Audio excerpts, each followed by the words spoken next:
Every day, our thumbs move faster than our thoughts. ನಾವು scroll ಮಾಡ್ತೀವಿ, swipe ಮಾಡ್ತೀವಿ, consume ಮಾಡ್ತೀವಿ. ಆದರೆ ಈ ರೂಟೀನ್ ಕೆಳಗಡೆ ಒಂದು ಸೈಲೆಂಟ್ ರೆವಲ್ಯೂಷನ್ ನಡೀತಾ ಇದೆ. The human mind is being redesigned. ನಮ್ಮ ಅಟೆನ್ಷನ್ ಶ್ರಿಂಕ್ ಆಗ್ತಾ ಇದೆ. ನಮ್ಮ ಎಮೋಷನ್ಸ್ ರೀವೈರ್ ಆಗ್ತಾ ಇದೆ. ನಮ್ಮ ಲರ್ನಿಂಗ್ ರೀಶೇಪ್ ಆಗ್ತಾ ಇದೆ. ಮತ್ತೆ ಇದೆಲ್ಲ ಆಗ್ತಾ ಇರೋದು inside the brain. Technology is racing ahead. ಆದ್ರೆ ನಾವು ಕಾನ್ಶಿಯಸ್ಲಿ ಎವಾಲ್ವ್ ಆಗ್ತಾ ಇದೀವಾ? Machines are getting smarter. ಆದ್ರೆ ನಾವು ವೈಸರ್ ಆಗ್ತಾ ಇದೀವಾ? We stand at the edge of the new revolution, the age of the digital brain. ಮತ್ತೆ ಈ ಫ್ಯೂಚರಿನ ಜರ್ನಿಯಲ್ಲಿ ನಮ್ಮನ್ನ ಗೈಡ್ ಮಾಡೋದಕ್ಕೆ ಬರ್ತಿದ್ದಾರೆ ಒಬ್ಬ ವಿಷನರಿ. ಅವರು ಯಾವಾಗ್ಲೂ ಕಲಿಸ್ತಾರೆ, question, reflect, grow. Please welcome doctor Subhash Chandra. Thank you very much. Please ಕೂತ್ಕೊಳ್ಳಿ. ನೀವು ಕಂಪ್ಯೂಟರ್ ಸ್ಟೂಡೆಂಟ್ಸ್ ಎಷ್ಟು ಜನ ಇದ್ದೀರಾ? Okay, good. ಹಾಗಿದ್ರೆ ನಿಮ್ಮ ಉತ್ತರ ಏನು? What is the digital technology doing to you, to your brain, to your learning? What do you feel? ಅಕಸ್ಮಾತ್ ಇವತ್ತು ಆರ್ಟಿಫಿಷಿಯಲ್ ಇಂಟೆಲಿಜೆನ್ಸ್ ಬಗ್ಗೆ ಮಾತಾಡೋದಾದ್ರೆ it will scare you and me, everybody. ಹಾಗಾಗಿ I would say let us stay and stick to the subject of today, the what does digital technology change happening in the world? How does that impact our brain, our thinking and our learning? This was the subject, but I have added one more thing: how to think, learn and act. These are the things we will discuss. Now your question. Sir, ನೀವು ಕೇಳಿದ ಪ್ರಶ್ನೆಗೆ ನಾನು ಉತ್ತರ ಕೊಡ್ತೀನಿ. ಅದೇನಂದರೆ, ಅದು ಹೇಗೆ artificial intelligence ಮತ್ತು internet ಹೇಗೆ ಬ್ರೈನ್ಗೆ ಎಫೆಕ್ಟ್ ಮಾಡುತ್ತೆ ಅಂತ. ಸೊ ಮನುಷ್ಯರ ಬದಲು ನಮ್ಮ ಫೋನ್ ನಮ್ಮ ಬೆಸ್ಟ್ ಫ್ರೆಂಡ್ ಆಗಿದೆ ನಮ್ಮ ಲೈಫಲ್ಲಿ. ಸೊ ನಮ್ಮ ಜೀವನದಲ್ಲಿ ಏನು ನಡೆಯುತ್ತೋ ನಾವು ಅದನ್ನು ಇಂಟರ್ನೆಟಲ್ಲಿ ಹಾಕ್ತೀವಿ. ಹಾಗೆ ನಮ್ಮ ಹ್ಯಾಪಿನೆಸ್ನ ಇಂಟರ್ನೆಟಲ್ಲಿ ತೋರಿಸ್ತೀವಿ. ಬಟ್ ಬಿಸೈಡ್ ದ ಇಂಟರ್ನೆಟ್ ನಾವು ಹ್ಯಾಪಿಯಾಗಿರೋದೇ ಇಲ್ಲ ನಮ್ಮ ರಿಯಲ್ ಲೈಫಲ್ಲಿ. So it is really affecting our brain and affecting our daily routine our life. So ಹೌದು. ಏನು ಮಾಡ್ತಾ ಇದ್ದೀರಾ ನೀವು? ಅದರಿಂದ ನೀವು ಸಂತೋಷವಾಗಿದ್ದೀರಾ? ಸರ್, ನನಗೆ ಕೆಲವೊಂದ್ಸಲ ಏನನ್ಸುತ್ತೆ ಅಂದರೆ, ನಾನು ಈ ಫೋನಿಂದ ಖುಷಿಯಾಗೇ ಇರಲ್ಲ. ಅದು ನನಗೆ ಎಫೆಕ್ಟ್ ಆಗ್ತಾನೆ ಇರುತ್ತೆ. ತುಂಬ ಜಾಸ್ತಿ ಅಡಿಕ್ಟೆಡ್ ಅನ್ಸುತ್ತೆ, ತುಂಬ ಅಡಿಕ್ಟ್ ಆಗಿದ್ದೀನಿ ಅನ್ಸುತ್ತೆ. ಆದರೆ ನನಗನ್ಸುತ್ತೆ we are not concentrating properly. So that's the main point. ಈ ದಿನ ಯಾವ ವಿಷಯದ ಮೇಲೆ ಕಾನ್ಸಂಟ್ರೇಟ್ ಮಾಡ್ತೀರಾ? ಓದೋದನ್ನಂತೂ ಮಾಡೋಕ್ಕಾಗಲ್ಲ. ಓದೋದು ತುಂಬ ಬೋರಿಂಗ್ ಸಬ್ಜೆಕ್ಟು. ಯಾವ ವಿಷಯದ ಮೇಲೆ ಕಾನ್ಸಂಟ್ರೇಟ್ ಮಾಡ್ತೀರಾ ನೀವು? ಸರ್, ಅದು ಹಾಗಿದ್ರೆ ಯಾವ ವಿಷಯದ ಮೇಲೂ ಅಲ್ಲ. ಇತ್ತೀಚಿನ ದಿನಗಳಲ್ಲಿ ನಾವು ಈ ಡಿಜಿಟಲ್ ಅರಿನಾ ಮೇಲೆ ಹಾಗಿದ್ರೆ ಯಾರೂ ಕೂಡ ಯಾವ ವಿಷಯದ ಮೇಲೂ ಕಾನ್ಸಂಟ್ರೇಟ್ ಮಾಡೋಕ್ಕಾಗ್ತಾ ಇಲ್ಲ. ಸರ್, ನನ್ನ ಪ್ರಶ್ನೆ ನಿಮಗೆ ಸರ್, ಡಿಜಿಟಲ್ ಬ್ರೈನ್ನ ನಿಜವಾದ ಅರ್ಥ ಏನು sir? Digital brain which is confused. That is the main of digital brain. Yes sir. ಇತ್ತೀಚಿನ ದಿನಗಳಲ್ಲಿ ಏನಾಗ್ತಿದೆ ಅಂದರೆ, ನಮ್ಗಳಿಗೆ ಡಿಜಿಟಲ್ನ ಸೌಲಭ್ಯಗಳು ಮುಂದೆ ಇರೋದ್ರಿಂದ ಅದನ್ನು ನಾವುಗಳು ಉಪಯೋಗಿಸ್ಕೋಬೇಕಾಗತ್ತೆ. ಇನ್ ಕ್ರಿಯೇಟಿವಿಟಿ, ಇನ್ ಕ್ರಿಯೇಷನ್. ಆದರೆ ಅದನ್ನು ನಾವು ಅಡಾಪ್ಟ್ ಮಾಡ್ಕೊಂಡಿದ್ದೀವಿ. ಇದೇ ಡಿಫ್ರೆನ್ಸು. Adoption versus creation. ಯಾವುದಿನ ಡಿಜಿಟಲ್ ಟೆಕ್ನಾಲಜಿನ ಯೂಸ್ ಮಾಡ್ಕೋತಿರೋ for creativity or construction, doing something which you want to do, then it will be all right. It will not be confusing. Sir, ನನ್ನ ಪ್ರಶ್ನೆ ಏನು ಅಂದರೆ, ಈಗಿನ ಡೇಟಲ್ಲಿ ನಾವು ಆರ್ಟಿಫಿಷಿಯಲ್ ಇಂಟೆಲಿಜೆನ್ಸ್ನ ಮುಖ್ಯವಾಗಿ ಬಳಸ್ಕೊಂಡು ನಾವು ನಮ್ಮ ಕ್ರಿಟಿಕಲ್ ಥಿಂಕಿಂಗ್ ಹಾಗೂ ಇಂಪತಿ ಅಂತಹ ಹ್ಯೂಮನ್ ವ್ಯಾಲ್ಯೂಸ್ನ ಕಳ್ಕೊತಾ ಇದ್ದೀವಿ. ಅದಕ್ಕೆ ಸರ್, ಈ ಪ್ರಶ್ನೆ ಮೇಲೆ ನಿಮ್ಮ ಅಭಿಪ್ರಾಯ ಏನು? ನೀವೆಲ್ಲ BCA ಸ್ಟೂಡೆಂಟ್ಸ್ ಇದ್ದೀರಾ? Yes sir.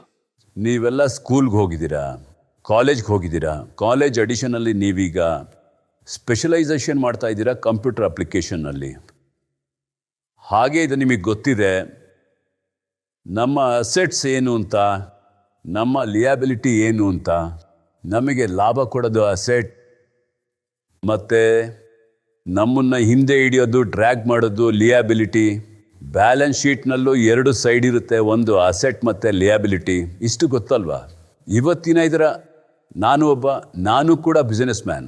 ಹಾಗಿದ್ರೆ ನಾನೊಂದು ಸಿಂಪಲ್ ಭಾಷೆನಲ್ಲಿ ಈಗಿನ ದಿನಗಳಲ್ಲಿ ಡಿಜಿಟಲ್ ಟೆಕ್ನಾಲಜಿ ನಮ್ಮ ಜೊತೆ ಏನು ಮಾಡ್ತಾ ಇದೆ ಅಂತ, ಯಾವುದು ನಮ್ಮದೇ ಆದ ನ್ಯಾಚುರಲ್ ಅಸೆಟ್ನ ನಮ್ಮ ದೇವ್ರು ನಮಗೆ ಕೊಟ್ಟಿದ್ದಾರೋ ಆ ಎಲ್ಲ ಅಸೆಟ್ಸ್ನ ನಾವು ನೋನ್ ಪರ್ಫಾರ್ಮಿಂಗ್ ಅಸೆಟ್ಸ್ ಆಗಿ ಕನ್ವರ್ಟ್ ಮಾಡಿದ್ದೀವಿ. ನಿಮ್ಮಲ್ಲಿ ಯಾರಾದರೂ ಹೇಳ್ತೀರಾ ಅದನ್ನು ನಾವು ಹೇಗೆ ಕನ್ವರ್ಟ್ ಮಾಡಿದ್ದೀವಿ ಅಂತ? ಸಿಂಪಲ್ ವಿಷಯ ಅದು. ಈ ಬ್ರೈನು, ಇದನ್ನು ನೇಚರ್ ನಮಗೆ ಕೊಟ್ಟಿರೋದು. ಇದರೊಳಗಡೆ ಏನಿರುತ್ತೆ? ಬ್ರೈನ್ ಸೆಲ್ಸ್ ಇರುತ್ತೆ. ಅಕಸ್ಮಾತ್ ನೀವೊಂದು ಪುಸ್ತಕ ತಗೊಂಡು ಓದಿದ್ರೆ, ಒಬ್ಬ ಇಂಟೆಲಿಜೆಂಟ್ ವ್ಯಕ್ತಿ ಕೂಡ, ನಿಮ್ಮ ಟೀಚರ್ಸ್ ಆಗಲಿ ಪ್ರೊಫೆಸರ್ಸ್ ಆಗಲಿ, ಅದನ್ನು ನಿಮಗೆ ಹೇಳೋದಕ್ಕಿಂತ ಮುಂಚೆ ಖುದ್ದಾಗ ಅವರೇ ಓದಬೇಕಾಗತ್ತೆ. ತುಂಬ ವಿಷಯಗಳನ್ನ ಕ್ಲಾಸ್ ತಗೊಳ್ಳೋಕ್ಕಿಂತ ಮುಂಚೆ ನೆನಪಲ್ಲಿ ಇಟ್ಕೋಬೇಕಾಗತ್ತೆ. ತುಂಬ ಸಕ್ಸಸ್ ಆಗಿರೋರು ನಿಮ್ಗಳಿಗೆ ಸಿಗ್ತಾರೆ. ಮತ್ತು ಈ ಸಕ್ಸಸ್ಫುಲ್ ಜನಗಳಿದ್ದಾರೋ, ಇಂಟೆಲಿಜೆಂಟ್ ಜನಗಳಿದ್ದಾರೋ, ಅವರು ಕೂಡ ತಮ್ಮ ಬ್ರೈನ್ನ 20% ಬ್ರೈನ್ ಸೆಲ್ಗಿಂತ ಜಾಸ್ತಿ ಯೂಸ್ ಮಾಡೋದಿಲ್ಲ.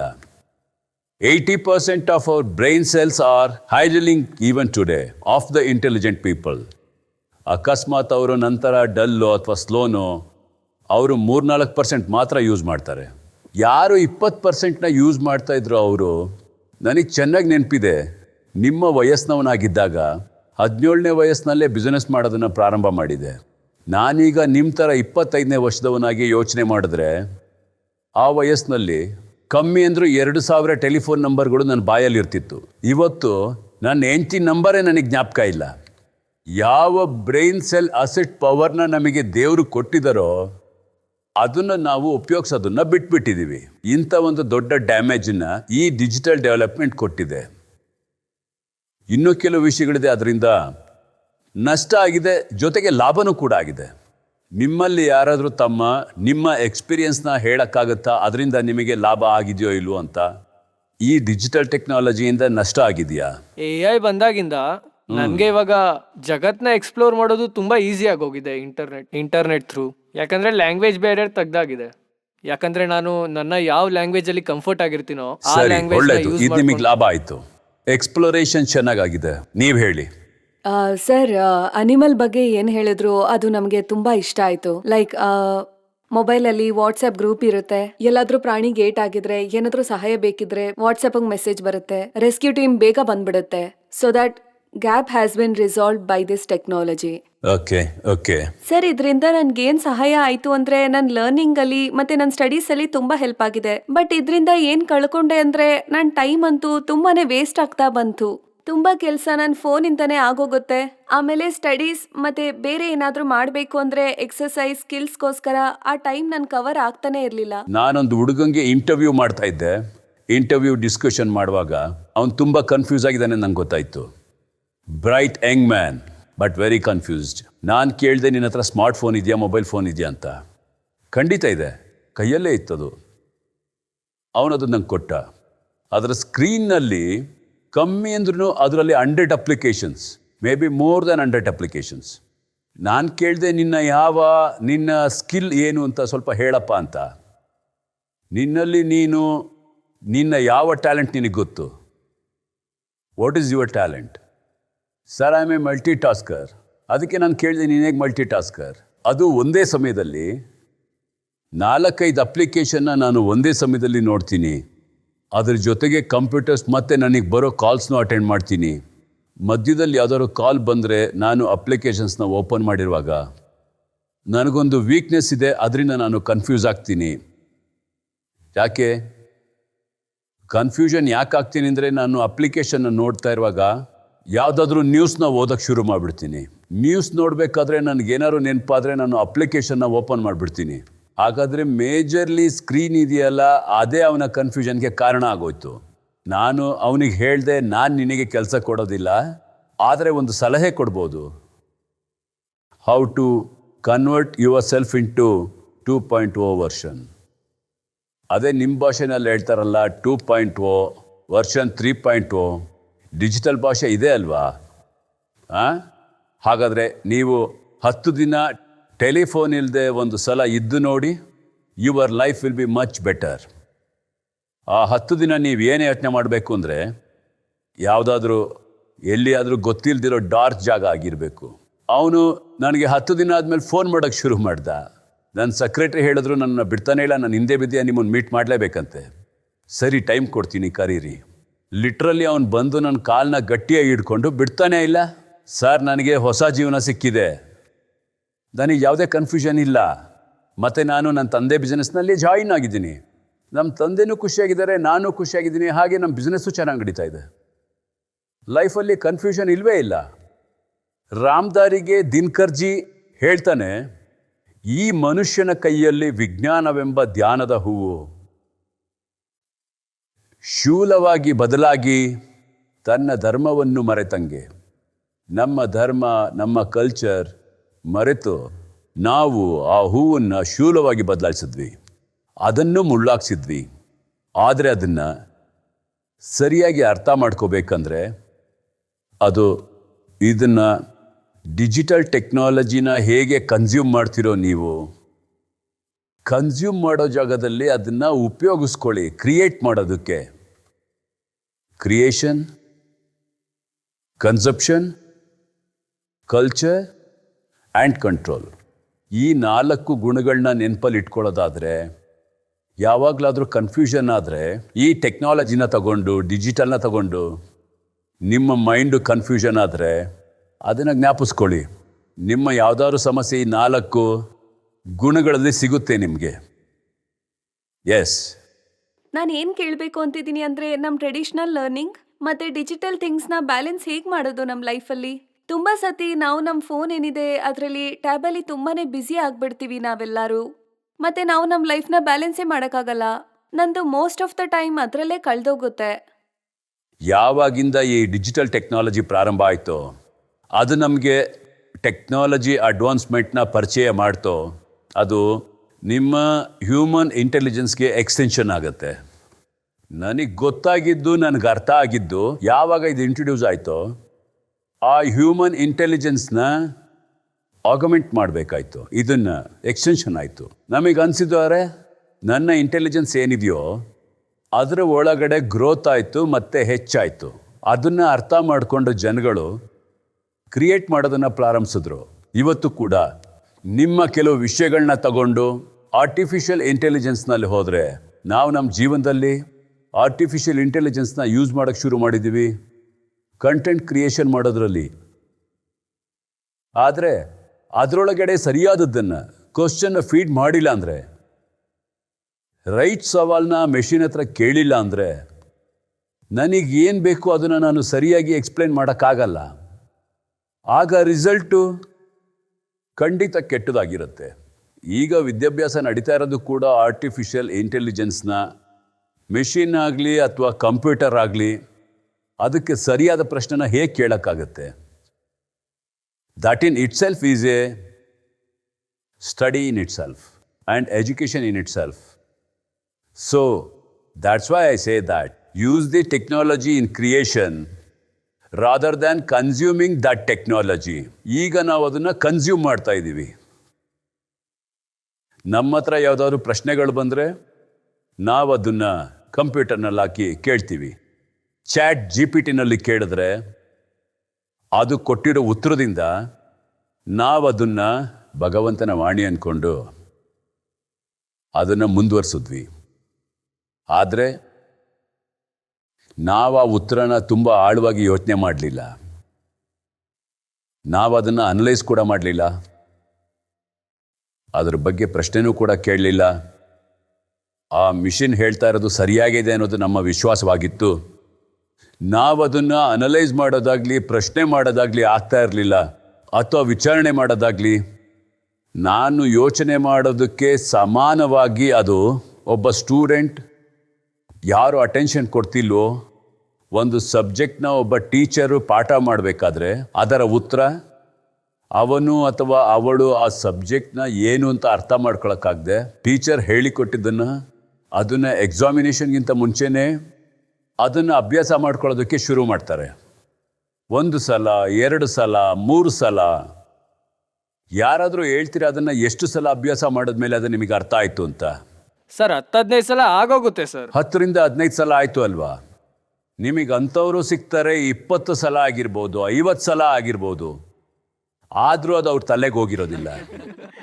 ಸರ್ ಬಂದ್ಬಿಡುತ್ತೆ ಸರ್, 10-15 ಸತಿ ಮಾಡಿದ್ರೆ ಬಂದ್ಬಿಡುತ್ತೆ ಸರ್. ಆದರೆ ಇನ್ನೆಷ್ಟು ದಿನ ಇರುತ್ತೆ? ಸರ್ 3-4 ಗಂಟೆ ತನಕ. 3-4 ಗಂಟೆ ತನಕ. ತುಂಬ ನಿಷ್ಠಾವಂತ ಇವನು, ನಿಷ್ಠೆಯಿಂದ ಹೇಳ್ತಾ ಇದ್ದಾನೆ. ಡಿಜಿಟಲ್ ಟೆಕ್ನಾಲಜಿನ ಯೂಸ್ ಮಾಡೋದ್ರಿಂದ ಇದೇ ನಮ್ಮ ಜೊತೆ ಆಗ್ತಾ ಇರೋದು. ಹ್ಯೂಮನ್ ಬೀಯಿಂಗ್ಸಲ್ಲಿ ಇವತ್ತಿನ ದಿನಗಳಲ್ಲಿ ಏನಾಗ್ತಿದೆಯೋ ಅದನ್ನೇ ಮಾಡ್ತಾ ಇರೋದು. ಆದರೆ ನೀವು ಹೇಳ್ತೀರಾ ಯಾವುದೋ ಒಂದು ವಿಷಯದಿಂದ ನಾನು ಕನ್ಫ್ಯೂಸ್ ಆಗಿದ್ದೀನಿ ಅಂತ. ಕನ್ಫ್ಯೂಸಿಂದ ಯಾವ ವಿಷಯ ಇದೆ? ಅದೇನು ಕೇಳುತ್ತೆ ನೋಡಿ. ಆದರೆ ಇವತ್ತು ನೀವು ನಿಮ್ಮ ಬೆಡ್ರೂಮಲ್ಲಿ ಮಲಗಿರ್ತೀರ, ನಿಮ್ಮ ಫೋನ್ ಆಫ್ ಆಗಿರುತ್ತೆ. ನಿಮ್ಮ ಫೋನ್ ಆಫ್ ಆಗಿದ್ರೂ ಆನಲ್ಲೇ ಇರುತ್ತೆ. ಯಾವುದೋ ಒಂದು ವ್ಯಕ್ತಿ ಯಾವುದೋ ಒಂದು ಜಾಗದಲ್ಲಿ ನಿಮ್ಮ ರೂಮ್ನಲ್ಲಿ ಏನು ನಡೀತಿದೆ ಅಂತ ತಿಳ್ಕೊತಾ ಇರ್ತಾನೆ. ಈ ವಿಷಯನ ಒಪ್ಕೋತಿರೋ ಇಲ್ವೋ ನೀವು? ಯಾವುದೋ ಒಂದು ಜಾಗದಲ್ಲಿ ನಿಮ್ಮ ಸ್ನೇಹಿತರು ಕೂತ್ಕೊಂಡು ಮಾತಾಡ್ತಿರ್ಬೇಕಾದ್ರೆ ಸ್ವಲ್ಪ ಸಮಯ ಬಿಟ್ಟು ನೀವು ನೋಡ್ತೀರಾ, ಯಾವ ಸಬ್ಜೆಕ್ಟ್ ಬಗ್ಗೆ ನೀವು ಮಾತಾಡ್ತಿದ್ದೀರೋ ಅದರದ್ದೇ ಅಡ್ವರ್ಟೈಸ್ಮೆಂಟ್ ನಿಮ್ಮ ಮೊಬೈಲಲ್ಲಿ ಬರುತ್ತೆ. ನೀವು ತಕ್ಷಣ ಗಾಬರಿ ಆಗ್ತೀರಾ, ಏನಪ್ಪ ಇದು ಅಂತ.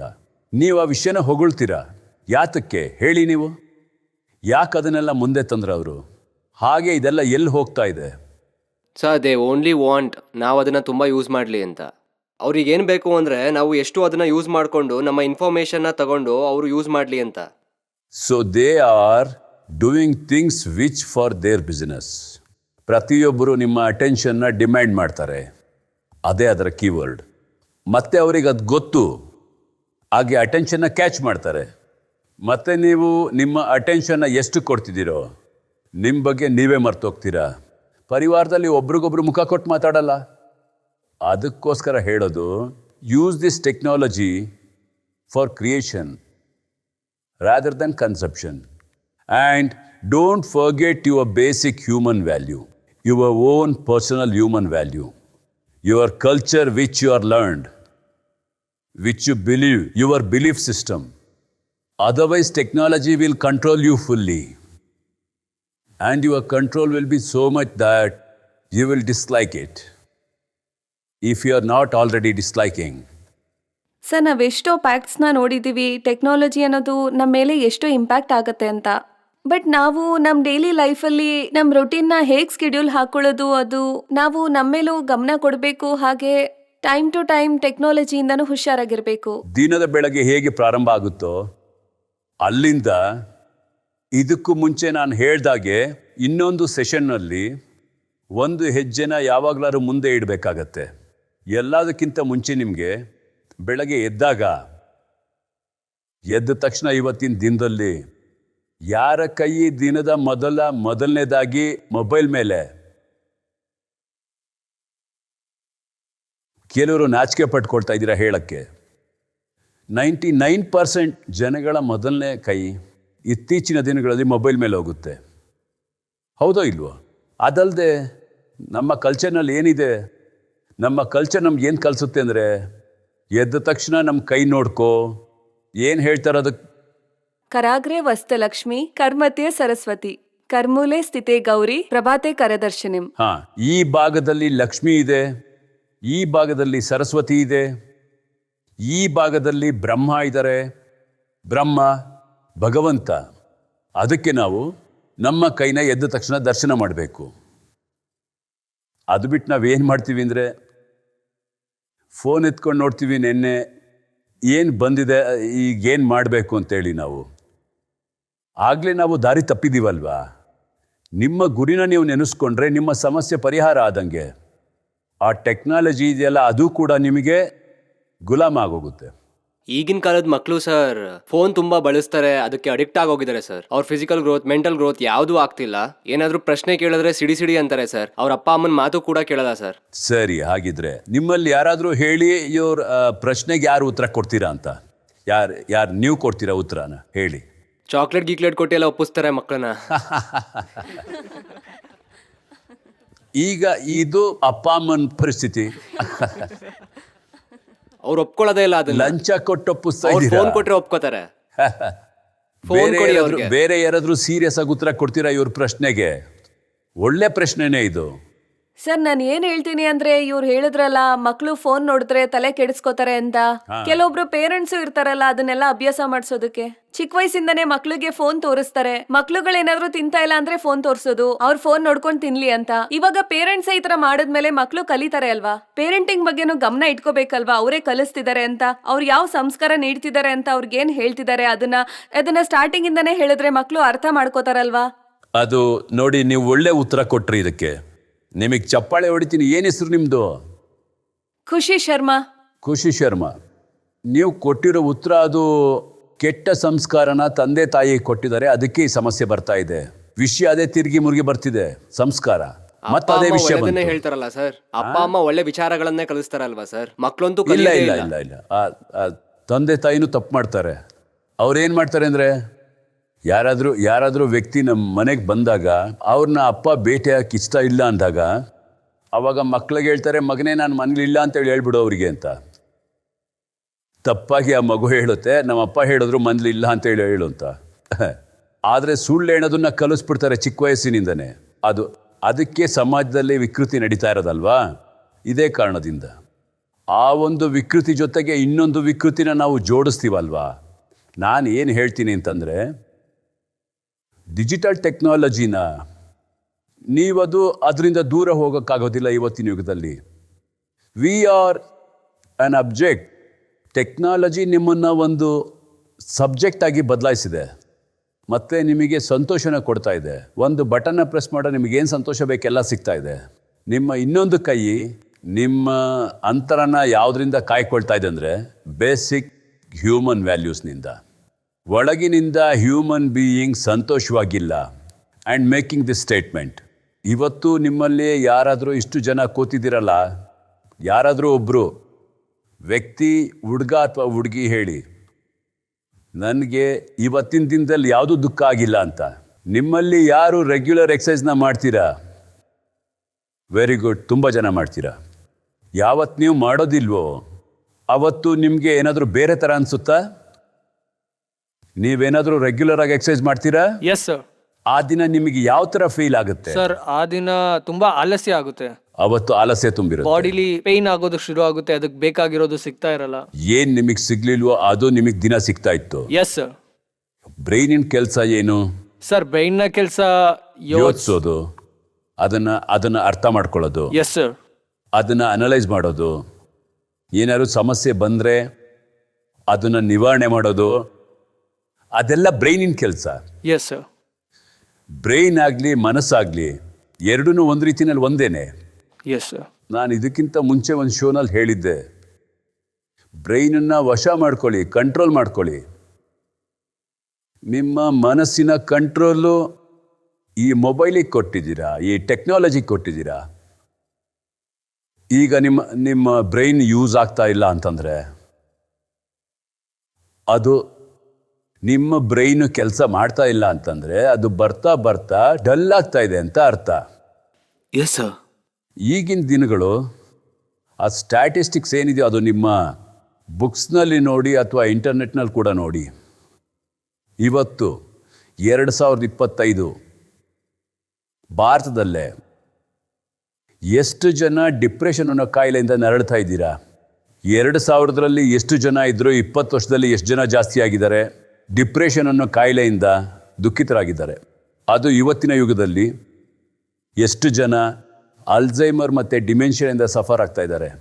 ಮೊದಲು 10 ವರ್ಷದಲ್ಲಿ ಎಷ್ಟು ಜನ ಇದ್ದರು, ಅದು ನಮಗೆ ಇವತ್ತು ಕಾಣಿಸ್ತಾ ಇಲ್ಲ. ಯಾಕೆ ಅಂದರೆ ನಮಗೆ ಯಾವುದೇ ಪ್ರಶ್ನೆ ಆಗಲಿ, ಏಕೆಂದರೆ ಅದು ನಮ್ಮ ಬುದ್ಧಿಗೆ ಅನಲೈಸ್ ಮಾಡೋದನ್ನು ನಿಲ್ಲಿಸಿದೆ, ಕ್ವಶನ್ ಮಾಡೋದನ್ನು ನಿಲ್ಲಿಸಿದೆ. ನೀವುಗಳು ಅದು ಮಿಸ್ ರಾವತ್ ಹೇಳ್ದಾಗೆ ಬುಕ್ಸನ್ನು ನಾನು ನೋಡಬೇಕಿತ್ತು, ಅದನ್ನು ಮೊಬೈಲಲ್ಲಿ ಡೌನ್ಲೋಡ್ ಮಾಡಿದೆ, ಈಸಿ ಆಗೋಯ್ತು ಕೆಲಸ. Yes sir. ಆದರೆ ಆ ಬುಕ್ಸನ್ನು ಓದಿ ಎಷ್ಟು ವಿಷಯನ ಜ್ಞಾಪಕ ಇಟ್ಕೊಂಡಿದ್ದೀರಾ ನೀವು? ಅದು ಬೇರೆ ಪ್ರಶ್ನೆ. ಮಗುನ ಎಂಗೇಜ್ ಮಾಡೋದಕ್ಕೋಸ್ಕರ ಅವ್ರ ತಂದೆ ತಾಯಿ ಯಾವ ಮೊಬೈಲ್ ಕೊಡಿಸಿದ್ರು. ಆದರೆ ಕೆಲವ್ರು ಹೇಳ್ತಾರೆ ಮಗುಗೆ ಊಟ ಮಾಡಿಸ್ಬೇಕಾದ್ರೆ ಅದು ಅಳ್ತಾ ಇತ್ತು, ಅದಕ್ಕೆ ಕೈಯಲ್ಲಿ ಮೊಬೈಲ್ ಕೊಟ್ಟೆ ಅಂತ. ಖುಷಿಯಾಗಿ ಅದನ್ನು ನೋಡ್ತಾ ಆಟ ಆಡ್ತಾ ಊಟ ಮಾಡ್ತು ಅಂತ. ಆ ಮಗುಗೆ ಜೀರ್ಣ ಆಗಬೇಕಾಗಿರೋದು ಸರಿಯಾಗಿ ಜೀರ್ಣ ಆಗೋದಿಲ್ಲ. ಹಾಗೆ ನಮ್ಮ ಸಂಸ್ಕಾರದಲ್ಲಿ ಕೂಡ ಬರೆದಿದ್ದಾರೆ, ಯಾವಾಗ ನೀವು ಊಟ ಮಾಡ್ತಾ ಇರ್ತೀರೋ ಆ ಕಡೆ ಈ ಕಡೆ ಮಾತಾಡಬಾರ್ದು, ಏನನ್ನು ಕೂಡ ಮಾಡಬಾರ್ದು ಬೇರೆ. ಊಟಕ್ಕೆ ಗೌರವ ಕೊಡಿ. ದೇವ್ರು ನಿಮಗೆ ಊಟ ಕೊಟ್ಟಿದ್ದಾರೆ ಮತ್ತು ಭೋಜನ ಕೊಟ್ಟಿದ್ದಾರೆ, ಅದಕ್ಕೆ ಮೊದಲು ರೆಸ್ಪೆಕ್ಟ್ ಕೊಡೋದು ಕಲೀರಿ. ಕೆಲವು ಸಮಯ ಆ ಕಡೆ ಈ ಕಡೆ ಮಾತಾಡ್ತಾ ಆ ಮಗು ಆಟ ಆಡ್ತಾ ಊಟನೇ ಮಾಡೋದಿಲ್ಲ, ಅದಕ್ಕೆ ಹೊಟ್ಟೆ ತುಂಬ್ದಂಗೆ ಆಗೋಗಿರುತ್ತೆ. ಇದಕ್ಕೆ physical exercise which have been happening. ನಾವು ಹೇಗೆ ಅಪ್ಕಮಿಂಗ್ ಡೆವಲಪರ್ಸ್ ಮತ್ತೆ ಪ್ರೋಗ್ರಾಮರ್ಸ್ ಆಗ್ತೀವೋ, ನಮ್ಮ ಕ್ರಿಯೇಷನ್ಸ್ ಮತ್ತೆ ಕನ್ಸಪ್ಷನ್ ಬಗ್ಗೆ ಅದೇನು ಹೇಳಿದಿರೋ, ನಮ್ಮ ಕ್ರಿಯೇಷನ್ ಅನ್ನೋದು ಹೀಗೆ ಇದ್ಬಿಟ್ರೆ ಯಾವ ಜನ ಅದನ್ನ ಕನ್ಸ್ಯೂಮ್ ಮಾಡ್ತಾರೋ, ಅದಕ್ಕೆ ಟೈಮ್ ಕೊಡ್ತಾರೋ, ಅವಾಗ IT ಕಂಪ್ನಿ ಏನಿದೆ ಅದಕ್ಕೆ ಪ್ರಾಫಿಟ್ ಬರುತ್ತೆ. ಜನ ಅದನ್ನ ಕನ್ಸ್ಯೂಮ್ ಮಾಡದೇ ಇದ್ದಾಗ, ನಮಗೆ ತುಂಬಾ ಲಾಸ್ ಆದಾಗ, ನಮ್ಮ ಕ್ರಿಯೇಷನ್ ಏನಿದೆ ಅಪ್ಕಮಿಂಗ್ ಅಲ್ಲೂ ಹಾಗೆ ಇರುತ್ತಾ? No no no. You as a coder, ನೀವು ಒಂದು ಪ್ರೋಗ್ರಾಮ್ನ ಕೊಟ್ಟರೆ ಮತ್ತೆ ಅದರ ಜೊತೆಗೆ ಒಂದು ಪ್ರಾಬ್ಲಮ್ ಸ್ಟೇಟ್ಮೆಂಟ್ ದಟ್ ಇದು ಒಂದು ತೊಂದರೆನೇ, ಇದನ್ನು ಸಾಲ್ವ್ ಮಾಡೋದಕ್ಕೆ ಒಂದು ಕೋಡನ್ನು ಬರೀರಿ. You are doing that part. But sir, ಅದು ಆ್ಯಪ್ಸ್ ಇರುತ್ತೆ, ಅಪ್ಲಿಕೇಶನ್ಸ್ ಇರುತ್ತೆ, ಇನ್ಸ್ಟಾಗ್ರಾಮ್, ಫೇಸ್ಬುಕ್, ಅಲ್ಲಿ ನಾವು ಟೈಮ್ ಕೊಡದೆ ಹೋದ್ರೆ ಜನಕ್ಕೆ, ಮತ್ತೆ ಈ ರೀಲ್ಸ್ ಅಲ್ಲಿ ವ್ಯೂವರ್ಸ್ ಏನಿರ್ತಾರೆ ಅದರಿಂದನೇ ಜನರಿಗೆ ಇನ್ಕಮ್ ಆಗ್ತಾ ಹೋಗುತ್ತೆ. ಮತ್ತೆ ಅದು ಟೈಮ್ ಕನ್ಸ್ಯೂಮಿಂಗ್ ಅಲ್ವಾ? ಆ ಜನರು ಅದಕ್ಕೆ ಟೈಮ್ ಕೊಡ್ಲಿಲ್ಲ ಅಂದ್ರೆ ಅವ್ರಿಗೆ ಅಲ್ವಾ ಲಾಸ್ ಆಗೋದು? ಅದಾಗುತ್ತೆ. ಪ್ರಪೋರ್ಷನಲಿ ಅದು ನೋಡಿ, and somebody's loss has to be somebody's profit. Exactly. ಆ ಬ್ಯಾಲೆನ್ಸ್ ಶೀಟು ಎರಡು ಕಡೆ ಸಮನಾಗಿರುತ್ತೆ ಯಾವಾಗಲೂ ಜೀವನದಲ್ಲಿ. ಅದಾಗೋದಿಲ್ಲ, ಇಂಬ್ಯಾಲೆನ್ಸ್ ಆಗೋದಿಲ್ಲ. ಅದಕ್ಕೆ ನಾನು ಹೇಳಿದ್ದು, ಯಾರೆಲ್ಲ ಮಾಡ್ತಾ ಇದ್ದಾರೋ ನಿಮ್ಮ ಅಟೆನ್ಷನ್ಗಾಗಿ ಡ್ರಾ ಮಾಡಿಬಿಟ್ಟು ಅದನ್ನು ಕಾಮರ್ಸಲ್ಲಿ ಕನ್ವರ್ಟ್ ಮಾಡ್ತಾ ಇದ್ದಾರೋ ಅವರ ಧರ್ಮ ಅದು, ಅವರ ಕೆಲಸ ಅದು. ನಾನು ಅವ್ರಿಗೆ ತಪ್ಪು ಹೇಳ್ತಾ ಇಲ್ಲ. ಆದರೆ ನೀವು ನಿಮ್ಮ ಅಟೆನ್ಷನ್ ನೋಡಿ, ಆ್ಯಸ್ ಎ ಕನ್ಸ್ಯೂಮರ್ ನೀವು ತುಂಬ ಅಟೆನ್ಷನ್ ಕೊಟ್ಟಾಗ, ಹಾಗೆ ನಿಮ್ಮಲ್ಲಿರೋ ಅಟೆನ್ಷನ್ ಸ್ಪ್ಯಾನ್, ಇವತ್ತು ನಿಮಗೆ ಗೊತ್ತಾ ಎಷ್ಟು ಅಟೆನ್ಷನ್ ಸ್ಪ್ಯಾನ್ ಇದೆ ಅಂತ? ಅದು 150 ಸೆಕೆಂಡ್ನಿಂದ 5-10 ವರ್ಷಗಳಿಂದ ಇದ್ದಂಥ ಅಟೆನ್ಷನ್ ಸ್ಪ್ಯಾನ್ 45 ಸೆಕೆಂಡಿಗೆ ಹಿಡಿದೋಗ್ಬಿಟ್ಟಿದೆ. ಅದು ಮನುಷ್ಯನ ಗುಣ. ಅದು ಆ 45 ಸೆಕೆಂಡ್ಸ್ನ ನೀವು ಇವ್ರಿಗೆ ಕೊಟ್ರಿ, ಒಬ್ಬರಿಂದ ಇನ್ನೊಬ್ರಿಗೆ ಅಟೆನ್ಷನ್ ಉಳಿದಿಲ್ಲ, ಏನು ಮಾಡ್ತೀರಾ ನೀವು? ಅದರಿಂದ ಬೇರೆ ಅದು ನೆಗೆಟಿವ್ ಎಫೆಕ್ಟ್ಸ್ ಇರುತ್ತೆ, ಅದರ ಇಂಪ್ಲಿಕೇಶನ್ಸ್ ಇರುತ್ತೆ. ಅದಿವತ್ತು ನಮಗೆ ನೋಡೋಕ್ಕೆ ಸಿಗ್ತಿದೆ. ನಾನು ಒಂದು ಶೋನಲ್ಲಿ ಅದು ಹುಡುಗನ ಕರೆದು, ಅವನು MBA ಕ್ಲಾಸ್ನ ಸ್ಟೂಡೆಂಟ್ ಆಗಿದ್ದ, ಅವನನ್ನು ಕರೆದು ಬರೀಲಿಕ್ಕೆ ಶುರು ಮಾಡಿಸ್ದೆ. ಅವನು 10 ಐಟಮ್ ಬರ್ದ, 10ರಲ್ಲಿ 8 ಐಟಮ್ನ ಸ್ಪೆಲ್ಲಿಂಗ್ ತಪ್ಪಾಗಿತ್ತು. ಅದು ಅಟೆನ್ಷನ್ ಸ್ಪ್ಯಾನ್ನ ಒಂದು ಭಾಗವಾಗಿತ್ತು. ಅದು ಆ ಪದದ ಬೆಲೆ ಮತ್ತು ಪರಿಣಾಮವಾಗಿತ್ತು. ಈ ಪ್ರಪಂಚದಲ್ಲಿ ಏನೂ ಇಲ್ಲ, ಈ ಬ್ರಹ್ಮಾಂಡದಲ್ಲೂ ಕೂಡ ಅದಕ್ಕೆ ಬೆಲೆ ಮತ್ತು ಪರಿಣಾಮ ಇಲ್ಲದೆ ಕೆಲಸ ಮಾಡೋಲ್ಲ. ಸರ್, ಅದು ಫೆಬ್ರವರಿಲಿ ಒಂದು ಇನ್ಸ್ಪೈರಿಂಗ್ ಯೂತ್ ಕ್ಲಬ್ ಸ್ಟಾರ್ಟ್ ಮಾಡಿದ್ದೆ. ಹೇಗಂದ್ರೆ, ಈ ಹಳ್ಳಿಗಳಲ್ಲಿ ಈ ವಿಲೇಜಸ್ ಇರ್ತಾವಲ್ಲ, ಅಂತ ಜಾಗದಲ್ಲಿ ಟೆಕ್ನಾಲಜೀಸ್ಗಳೆಲ್ಲ ರೀಚ್ ಆಗಕ್ಕೆ ಸಾಧ್ಯ ಇರಲ್ಲ. ಸೊ ನಾವೆಲ್ಲ ಒಂದು ಟೀಮ್ ಮಾಡಿ ಒಂದು ಬೂಟ್ ಕ್ಯಾಂಪ್ನ ಸ್ಟಾರ್ಟ್ ಮಾಡಿದ್ವಿ. ಸೊ ಟೆಕ್ನಾಲಜಿಯಿಂದ ಏನಾದರೂ ಸಹಾಯ ಆಗಬೇಕು ಅಂದರೆ ಮತ್ತೆ ಅಲ್ಲಿ ಮಾಡಿದ್ವಿ. ಅಂದರೆ ಅದು ಮೊದಲನೇ ದಿನ ಕ್ಯಾಂಪ್ ಸ್ಟಾರ್ಟ್ ಮಾಡಿ ಹಳ್ಳಿಯವ್ರನ್ನೆಲ್ಲ ಕರೆದ್ವಿ. ನಾವು ಅವ್ರಿಗೆ ಏನು ಹೇಳಿದ್ವಿ ಅಂದರೆ, ನೀವು ಟೆಕ್ನಾಲಜಿಗಳನ್ನ ಬಳಸಿ ಹಳ್ಳಿಗಳ ಸಮಸ್ಯೆಯನ್ನು ಬಗೆಹರಿಸ್ಕೋಬೋದು ಅಂತ. ಮೊದಲು ಮಕ್ಕಳನ್ನ ಕರೆಸಿದ್ವಿ, ಅಂದರೆ 10ನೇ ಕ್ಲಾಸ್ ಮಕ್ಕಳನ್ನ ಕರೆಸಿದ್ವಿ. ಅವ್ರನ್ನ ಕೇಳಿದ್ವಿ ಯಾವ್ದು ತಗೋತೀರಾ ಅಂತ, ಸೈನ್ಸ್, ಮೆಡಿಕಲ್, ಕಾಮರ್ಸ್. ಆದರೆ ನಾವೇನಾದರೂ ಹೇಳಿದ್ರೆ ಜನ ಮೊದಲನೇ ದಿನ ಬರ್ತಿದ್ರು, ಆದರೆ ಬೂಟ್ ಕ್ಯಾಂಪ್ 2ಅಲ್ಲಿ ಯಾರೂ ಬರ್ತಿರ್ಲಿಲ್ಲ. ಮತ್ತು ಹೇಳ್ತಿದ್ರು ಈ ರೋಬೋಟಿಕ್ಸ್ ಕಲಿಸೋದು, ಅವೇರ್ನೆಸ್ ವಿಡಿಯೋಸ್ ಮತ್ತು ಎಜುಕೇಷನಲ್ ಕಂಟೆಂಟ್ ಮತ್ತು ಜನಕ್ಕೆ ತೋರಿಸೋದು ಯೂಸ್ ಇಲ್ಲ ಅಂತ. ಮತ್ತೆ ಅವ್ರು ಹೊರಟೋಗ್ತಿದ್ರು. ಮತ್ತೆ ಅದನ್ನ ಶುರು ಮಾಡ್ಬೇಕು ಅನ್ಕೊಂಡಿದ್ದೀನಿ. ಸೊ ಇವಾಗ ಪ್ರಾಬ್ಲಮ್ ಏನಾಗ್ತಿದೆ ಅಂದರೆ, ಅವ್ರ ಮುಂದೆ ಹೇಗೆ ಪ್ರೆಸೆಂಟ್ ಮಾಡೋದು ಅಂತ ನನಗೆ ಅರ್ಥ ಆಗ್ತಿಲ್ಲ.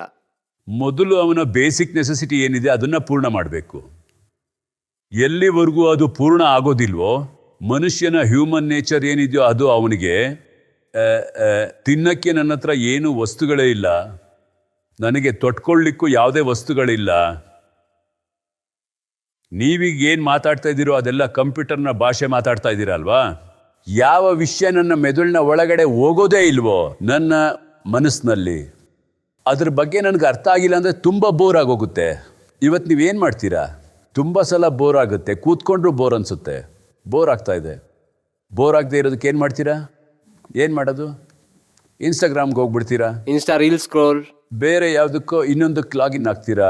ಸ್ವಲ್ಪ ಹೊತ್ತು ಖುಷಿಯಾಗಿರುತ್ತೆ, ಮತ್ತೆ ಬೋರ್ ಆಗುತ್ತೆ. ಬೋರ್ ಆಗುತ್ತಾ ಇಲ್ವೋ? ಈ ಹ್ಯೂಮನ್ ನೇಚರ್ನ ಅರ್ಥ ಮಾಡ್ಕೊಳ್ಳಿ. ಅದಲ್ಲದೆ ಪ್ರಕೃತಿಯ ಒಂದು ಕಾನೂನಿಗೆ ವಿರುದ್ಧವಾಗಿ ಹೋದರೆ ನಾವು ಪ್ರಕೃತಿ ನಮಗೆ ಶಿಕ್ಷೆ ಕೊಡುತ್ತೆ. ಇದು ಪ್ರಕೃತಿಯ ಕಾನೂನು. ಸರ್ ನನ್ನ ಪ್ರಶ್ನೆ ಏನು ಅಂದರೆ, ನಿಮ್ಮ ಪ್ರಕಾರ ಒಬ್ಬ ಸ್ಟೂಡೆಂಟ್ ಲೈಫಲ್ಲಿ ತುಂಬ ಮುಖ್ಯವಾದ ಯೂಸಸ್ ಯಾವುದಾಗಿರಬೇಕು? You have to concentrate on your studies. ಅದಕ್ಕೋಸ್ಕರ ನೀವು start learning how to live in present. ಎರಡನೇದು ಡಿಸಿಪ್ಲಿನ್. ಇವತ್ತಿನ ಕೆಲಸ ಇವತ್ತೇ ಮಾಡೋದು ಅವಶ್ಯಕ.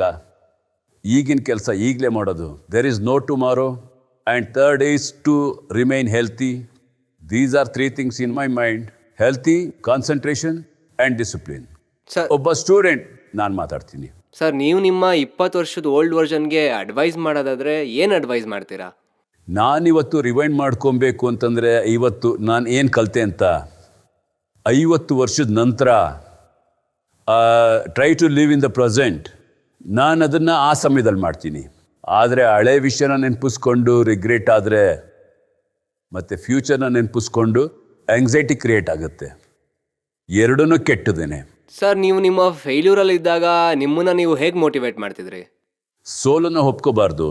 ಹಠ ಹಿಡಿಬೇಕು, ಸಕ್ಸಸ್ ಆಗ್ತೀನಿ ಅಂತ. ಹಠ ಇರಬೇಕು, ಸಾಲ ತೀರಿಸ್ತೀನಿ ಅಂತ. ಹಠ ಇದೆ, ಆ ಹಠ ಕೆಲ್ಸಕ್ಕೆ ಬಂತು. ಈ ಟೆಕ್ನಾಲಜಿ ನಮ್ಮ ಸೊಸೈಟಿನ ಸ್ಮಾರ್ಟ್ ಮಾಡ್ತಾ ಇದೆಯಾ ಇಲ್ಲ ಅಂದ್ರೆ ತುಂಬಾ ಡಿಸ್ಟ್ರಾಕ್ಟ್ ಮತ್ತೆ ಡಿವೈಡ್ ಮಾಡ್ತಿದ್ಯಾ? ಖಂಡಿತ ಸ್ಮಾರ್ಟ್ ಆಗೇ ಆಗುತ್ತೆ. Yes sir. ಆದರೆ ನಾವು ನಮ್ಮ ಮೆದುಳನ್ನು, ಅಸೆಟ್ಟನ್ನು ಪ್ರಕೃತಿ ನಮಗೆ ಕೊಟ್ಟಿದೆಯೋ ಅದನ್ನು ಉಪಯೋಗಿಸ್ಕೊಳ್ಳೋದನ್ನು ದೂರ ಮಾಡ್ತಾ ಇದ್ದೀವಿ. Yes sir.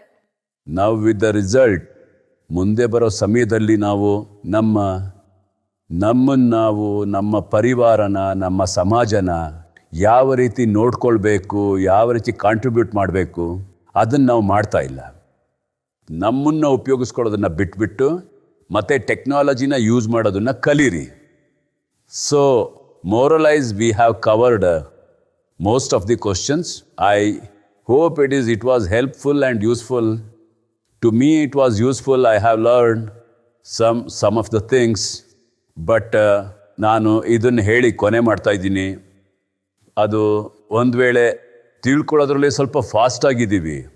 ತಿಳ್ಕೊಳ್ಳೋದನ್ನು ಗ್ಯಾದರ್ ಮಾಡೋದ್ರಲ್ಲಿ, ಟೆಕ್ನಾಲಜಿನ ಗ್ಯಾದರ್ ಮಾಡೋದ್ರಲ್ಲಿ ಅದು ಫಾಸ್ಟ್ ಆಗಿದೆಯೋ, ಅರ್ಥ ಆಗೋದು ನಿಧಾನವಾಗಿ ಹೋಗಿದೆ. ಇಲ್ಲಿವರೆಗೂ ಕೆಲವು MRI ಸ್ಕ್ಯಾನ್ಸ್ ಏನು ಹೇಳುತ್ತೆ ಅಂದರೆ, ಯಾವಾಗಲೂ ಸ್ಕ್ರೀನ್ ಎಕ್ಸ್ಪ್ಲೋಜರ್ನಿಂದ ನಮ್ಮ ಮೆದುಳಿಗೆ ಪ್ರೀಫ್ರಂಟಲ್ ಕೋರ್ಟೆಕ್ಸ್ ಅಂದರೆ ಮುಂದೆ ಇರೋ ಜಾಗ ಎಂಪತಿ, ಜಡ್ಜ್ಮೆಂಟ್ ಮತ್ತು ಕ್ರಿಯೇಟಿವಿಟಿನ ನೋಡ್ಕೊಳ್ಳುತ್ತೆ. ಅದರ ಆ್ಯಕ್ಟಿವಿಟಿ ಕಮ್ಮಿ ಆಗ್ತಾ ಹೋಗುತ್ತೆ. ಇದರ ಅರ್ಥ ಏನಂದರೆ, ನಾವು ಸ್ಮಾರ್ಟ್ ಏನೋ ಆಗ್ತಾ ಇದ್ದೀವಿ, ಆದರೆ ಮೊದಲಿನ ಥರ ಆ ಸಂವೇದನಶೀಲತೆ ಈಗ ನಮ್ಮಲ್ಲಿಲ್ಲ. ನಾವು ವರ್ಲ್ಡ್ ಲೆವೆಲಲ್ಲಿ ಒಂದು ರೀತಿ ಈಗ ಕನೆಕ್ಟ್ ಆಗಿದ್ದರೆ ನಮ್ಮಿಂದ ನಾವು ಡಿಸ್ಕನೆಕ್ಟ್ ಆಗಿದ್ದೀವಿ. ಅದು ನಮಗೆ ನಮ್ಮಲ್ಲಿ ವಾಪಸ್ ಕನೆಕ್ಟ್ ಆಗೋದನ್ನು ಕಲೀರಿ. ಇಷ್ಟನ್ನು ಹೇಳಿ ನನ್ನ ಈ ಮಾತನ್ನು ನಿಲ್ಲಿಸ್ತೀನಿ. Thank you very much.